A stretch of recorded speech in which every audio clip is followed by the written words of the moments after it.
Comprometido con el medio ambiente y su futuro en nuestro país, ha ocupado cargos de gerencias y direcciones en la Asociación Nacional de la Industria Química, la Asociación de Fabricantes de Pinturas y Tintas, NAFIN y APREPET. También ha ocupado cargos en comisiones y comités de organismos privados, así como públicos, como por ejemplo CONACYT. Tiene un título de ingeniero químico por la Universidad La Salle y cuenta con una maestría en Administración de Negocios y Valuación. El director general de ECOSE, Jorge Treviño Aguado, en Milenio Negocios. Muy buenas noches, bienvenidos a Milenio Negocio Televisión, este programa que hacemos cada semana con Regina Reyes Heroles. Muy buenas noches. Y como vieron, tenemos un invitado muy especial que tiene que ver con, no voy a decir una moda, sino con una tendencia económica muy importante como es la del reciclado, el reuso y la composta de productos. ECOSE, que está a tu cargo, Jorge, junto con otras 60 empresas, firmaron hace un par de semanas en el Senado este acuerdo para que en 2030, que faltan nada más que una década, exactamente, prácticamente el 100% de las envases tienen que ser reutilizables, reciclables o compostables. Es correcto. Y ustedes tienen hoy por hoy una de las plantas más grandes del mundo al respecto, pero me imagino que esta presión le va a exigir muchísimo más a la infraestructura que ustedes tienen. ¿En cuánto van a tener que crecer? ¿Cuánto van a tener que invertir para soportar semejante carga que se viene ahora firmada ya en el Senado? Sí, bueno, el acuerdo que acabamos de firmar es un acuerdo que está inspirado en un acuerdo mundial. Se llama el Acuerdo Mundial para la Nueva Economía del Plástico, promovido principalmente por la Fundación MacArthur de Londres y también el Programa de las Naciones Unidas.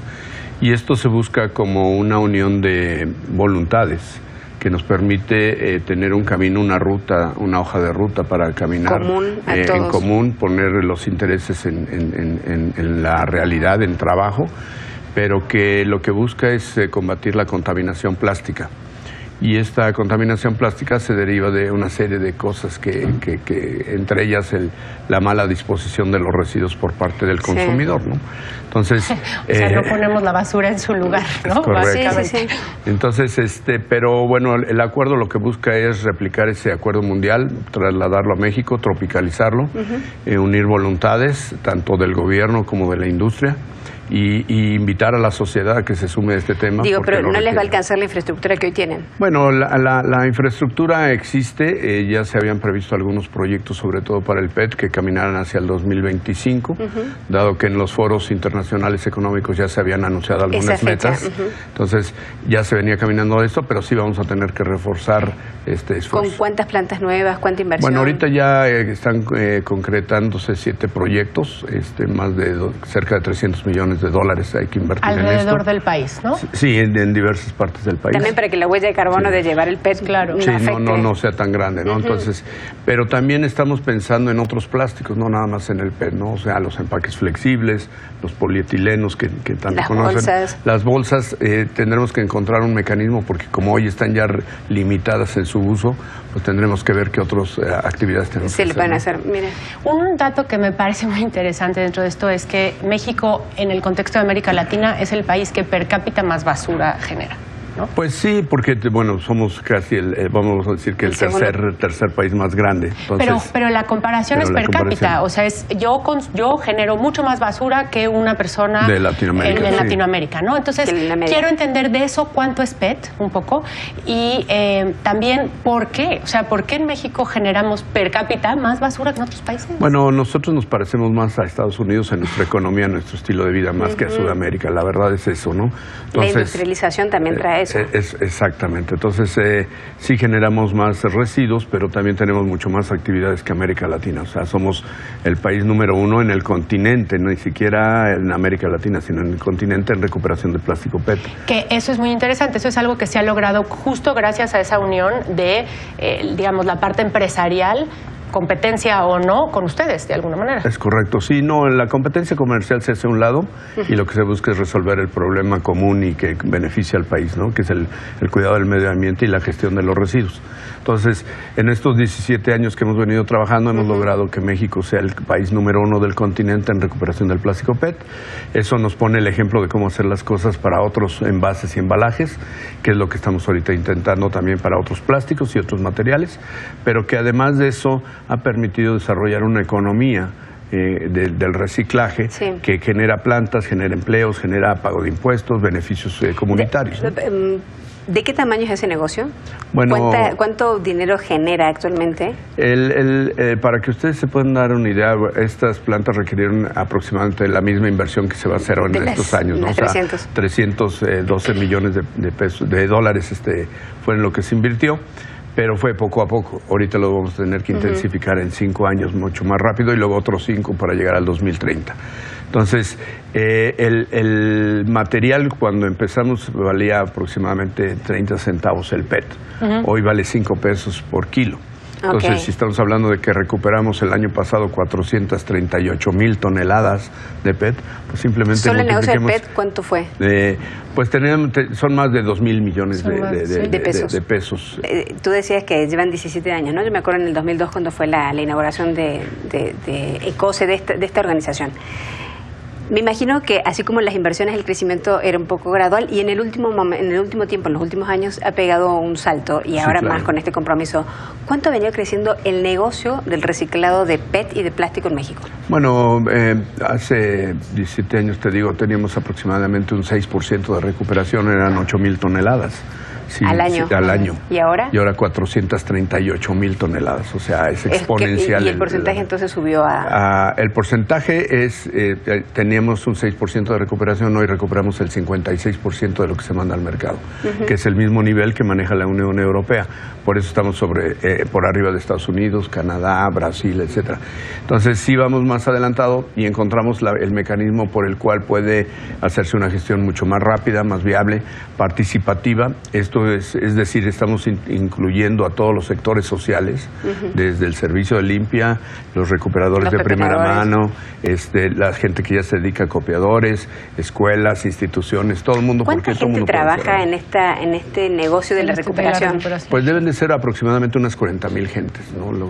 Ese es el empleo que estamos formando de algo que nos ayuda, ¿no? De cierta manera. Y estos serían 40,000 indirectos, pero si son directos estamos hablando de unos 3,500 empleos. Una de las cosas que me llamó la atención es este anuncio también que se hizo con lo del compromiso de que va a haber un ente verificador, o sea, que se va a verificar que los procesos se estén logrando, lo cual es muy importante porque cuando estamos hablando de recuperar 5 de cada 10 o 8 de cada 10, es muy importante que se puedan contabilizar. ¿Cómo va a funcionar esta parte de verificación? Bueno, este es un proceso que ya se venía dando, o sea, no es algo, vamos a decir, a partir de hoy vamos a medir. De entrada ya nosotros hacíamos informes a Semarnat de cómo venimos progresando en esto desde que empezamos. ¿Por qué? Porque la ley lo exige, somos un plan de manejo de residuos y tenemos que informarle a la autoridad. Entonces, hoy la propuesta es, aparte de que te lo verifique la autoridad o le informes a la autoridad, pues que exista la posibilidad de que un tercero diga, a ver, vamos a validar si es cierto o no, ¿no? Pero ese tercero, que era lo que mencionaban, era también un conjunto, ¿no? Porque eran las empresas con gobierno regulador, con ustedes. Sí, es para transparentar la información y que todo el mundo esté tranquilo que realmente sí se están haciendo las cosas, ¿no? Dentro de este anuncio de economía circular y de esta novedad que empezó creo que por las multinacionales y luego las empresas nacionales se sumaron, también se habla de que la tasa de acopio de PET va a ser del 80%, es decir, 8 de cada 10 botellas y el 45% de plásticos. ¿Dónde estamos ahora? Para saber hasta dónde tenemos que llegar. Hoy estamos en el 56 y se pretende... O sea, 6 de cada 10. Entonces se pretende que en 5 años estemos recuperando casi 8 de las 10 que se mandan al mercado. ¿Por qué? Porque necesitamos abastecer las plantas que se van a poner de reciclado. Entonces hay que hacer una labor de recuperación y luego ese material ya se mete al reciclado a las plantas. ¿Y va a cambiar la estrategia de recuperación a la que han estado llevando los últimos 17 años? ¿O no? Pues tiene que ajustarse, obviamente, porque vamos a invitar a más gobiernos locales, a más municipios, a más empresas, a más actores a que se sumen a la recuperación. Hay un mercado que ya existe y si estos proyectos van a estar ahí, pues va a haber una certidumbre de mercado, una certidumbre de compra y obviamente con las políticas, pues es hacer la realidad y la práctica match con las políticas y los compromisos, ¿no?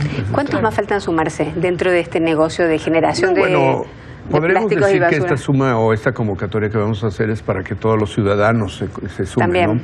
¿no? Todos tenemos que partir del hecho de separar nuestra basura, ¿sí? De depositarla adecuadamente, no tirarla en el medio ambiente, y ahí inicia toda la cadena. ¿Para qué? Para que sea el servicio de limpia, los recuperadores, pepenadores, centros de acopio, o uno como consumidor pueda ir a entregarlos y venderlos, valorizarlos, de tal manera que pues haya un flujo económico para todos los sectores y para todos los actores, ¿no? Cuando en el 2030 se cumplan las metas, esperemos que sí, que se firmaron en este acuerdo y pasemos a tener 8 de cada 10 botellas de PET recicladas y demás, ¿cuál va a ser el beneficio del medio ambiente en México? O sea, ¿cuáles van a ser los datos positivos? Sí, ¿Ustedes van a decir palomita? Bueno, mira, por cada tonelada que nosotros recuperamos de plástico y lo reciclamos, estamos dejando de usar 4.4 barriles de petróleo, ¿no? Estamos dejando de emitir a la atmósfera 3.3 toneladas de gases de efecto invernadero o CO2, ¿no? Estamos también ahorrando 30 metros cúbicos de agua. Estamos ahorrando 40 metros cúbicos de espacio en los rellenos sanitarios o en los tiraderos, que también se puede utilizar para otros productos. Entonces, en realidad los beneficios ambientales son muchos: es ahorro de energía, ahorro de agua, materias primas, etcétera. Fauna en el mar. Ese es un tema, o sea, el tema no es exclusivamente del plástico. La mayoría de las islas que están formadas en el Pacífico vienen de ríos de Asia, no de América. Pero bueno, como este es un tema global, tenemos que tener cuidado en todo esto y no contribuir a eso, ¿no? Diríamos el 50% del plástico que aparece en el mar es porque se tira tierra adentro. Y entonces el arrastre de lluvias lo lleva al mar. Entonces, por eso no debemos de insistir mucho en no tirar residuos en ningún lado. Claro. Creo, a ver, eso es muy importante en México porque hay algo que estamos haciendo muy bien, que es ese proceso de reciclaje, pero también como consumidores o usuarios finales de ese producto, no, usted lo decía al inicio, no lo estamos poniendo en su lugar. ¿Qué necesitamos para cerrar ese círculo y que el usuario termine poniendo la basura en su lugar? Bueno, lo inicial es concientizar al consumidor. Educar. Sí, la educación de que cuando compras un producto, compras el producto más el envase, ¿no? Parece algo muy obvio, pero no lo piensas. No lo piensas, piensas ¿no? en lo que está dentro. Entonces tú tienes que ser responsable de cómo disponer ese residuo adecuadamente y no tirarlo en el medio ambiente. Ese es el inicio, ¿no? De ahí empezamos ya con la separación doméstica o cada quien en su sitio, y entonces optimizamos el sistema de recolección y ya podemos tener materiales más limpios, con mejor valor, más fáciles de reciclar. Incluso muchos de ellos insistimos en que vengan aplastados. ¿Por qué? Ocupa menos espacio en tu bote, en el camión, en el transporte. En fin, se puede llevar más, ¿no? Sí, claro. Y de alguna otra manera nos indica que todos tenemos que ser una parte, es una responsabilidad compartida. Y ya para cerrar la entrevista, ¿crees que sí llegaremos a la meta del 2030 o te parece demasiado romántica la cifra? No, mira, yo estoy seguro que en el caso del PET están todas las condiciones para llegar y si podemos hasta superarlas. Podemos enseñarle a otros países cómo hacerlo. Definitivamente, yo he compartido el modelo de COSE en toda América Latina para que se organicen de la misma manera si es que es posible, y el modelo de COSE lo que hace es que hemos logrado metas muy buenas en poco tiempo. Pero es un sistema de colaboración de todos. Bueno, Jorge Treviño, muchísimas gracias. No, al contrario, felicitaciones por este acuerdo. Regina, muchas gracias por acompañarnos cada semana. Y a ustedes, muchas gracias por estar con nosotros cada martes. Nos vemos la semana que viene con más Milenio Negocios Televisión. Que tengan buenas noches.